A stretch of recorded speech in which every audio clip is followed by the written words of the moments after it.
Bonjour à tous. Quels sont les 5 critères qui donnent de la valeur à votre appartement? La réponse, c'est maintenant.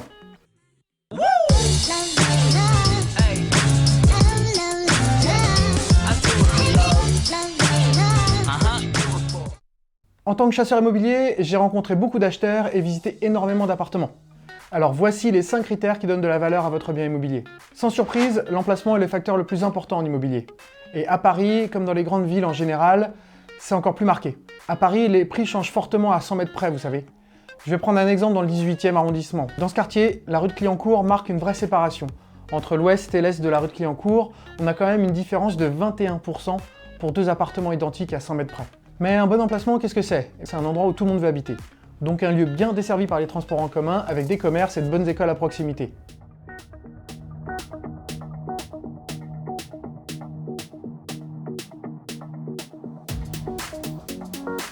N'hésitez pas à poser des questions aux commerçants et aux voisins, ou à vous promener dans un quartier pour sentir s'il peut vous plaire. Nos clients ont des recherches diverses et variées, mais le critère qui revient tout le temps, c'est « je veux de la lumière ».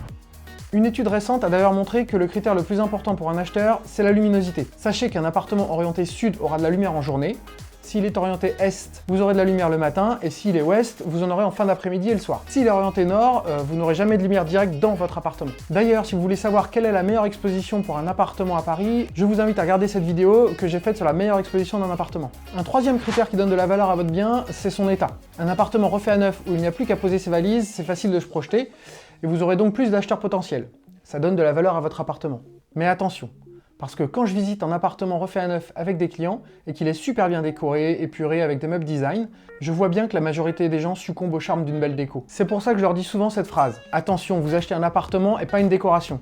Alors essayez de faire abstraction de la déco. Bref, les travaux ça peut faire peur, ça peut coûter plus cher que prévu, ça peut être plus long que prévu, on peut avoir de mauvaises surprises. C'est pour ça qu'un appartement avec travaux va avoir un impact négatif sur sa valorisation. Mais le bon côté des choses quand on achète un appartement avec travaux, c'est qu'on le paye un peu moins cher et qu'on peut le mettre complètement à son goût. Le calme est un autre critère important. On veut pouvoir faire la grasse mat le dimanche sans être réveillé par le bruit de la circulation ou par les voisins. Vous le savez sans doute, mais il existe 2 types de nuisances sonores. Le bruit extérieur à l'appartement, ça va être les bruits de circulation, un bar ouvert tard la nuit ou les camions poubelles qui passent à 6h30 le matin. Et il y a aussi les bruits internes à l'immeuble, c'est-à-dire le bébé du voisin qui pleure ou l'étudiant du 6e étage qui fait des soirées tout le temps. Pour s'isoler des bruits extérieurs, il faut déjà les identifier, pour ensuite essayer de s'en protéger. Pour les identifier, eh bien, il faut regarder s'il y a un feu rouge en bas de vos fenêtres, par exemple. C'est toujours bruyant, un scooter ou une moto qui démarre.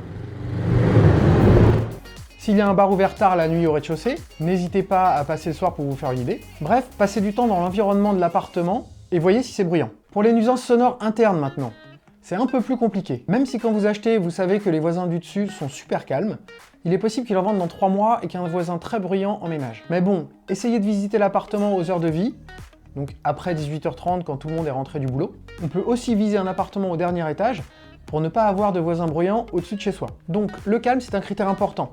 Mais à Paris, c'est pas facile d'avoir un appartement au calme et lumineux. Quand vous êtes en phase de définition de vos critères de recherche, posez-vous bien la question suivante. Est-ce que je préfère un appartement calme ou un appartement lumineux? Et oui, un appartement lumineux est souvent sur une grande avenue, où il n'y a pas de vis-à-vis et le soleil peut rentrer facilement dans l'appartement.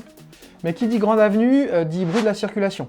Alors qu'un appartement calme est souvent sur cour, donc généralement plus sombre.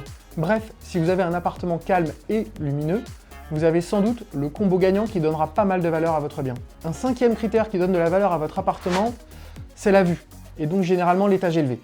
Si vous avez une belle vue dégagée, c'est assez rare et c'est donc un vrai plus, notamment dans une grande ville comme Paris. Si en plus vous avez une jolie vue sur un monument comme la Tour Eiffel ou le Sacré-Cœur, le prix de votre appartement peut exploser. J'ai vu des appartements dont le prix allait du simple au double dans un même immeuble en fonction de l'étage et de la vue. Ce type d'appartement avec vue sur monument est difficile à estimer et je vous recommande donc de faire appel à un professionnel de l'immobilier si un jour vous devez faire évaluer ce type de bien. Les 5 critères dont je viens de vous parler ne sont pas exhaustifs.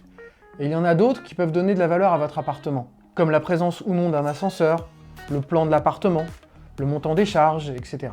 Mais ce sont pour moi les 5 critères les plus importants. Si vous avez besoin de conseils pour acheter un appartement à Paris, n'hésitez pas à me contacter. Dites-moi ce que vous avez pensé de cette vidéo en commentaire, et s'il y a d'autres sujets que vous voudriez que je traite. Merci et à bientôt pour de nouvelles vidéos.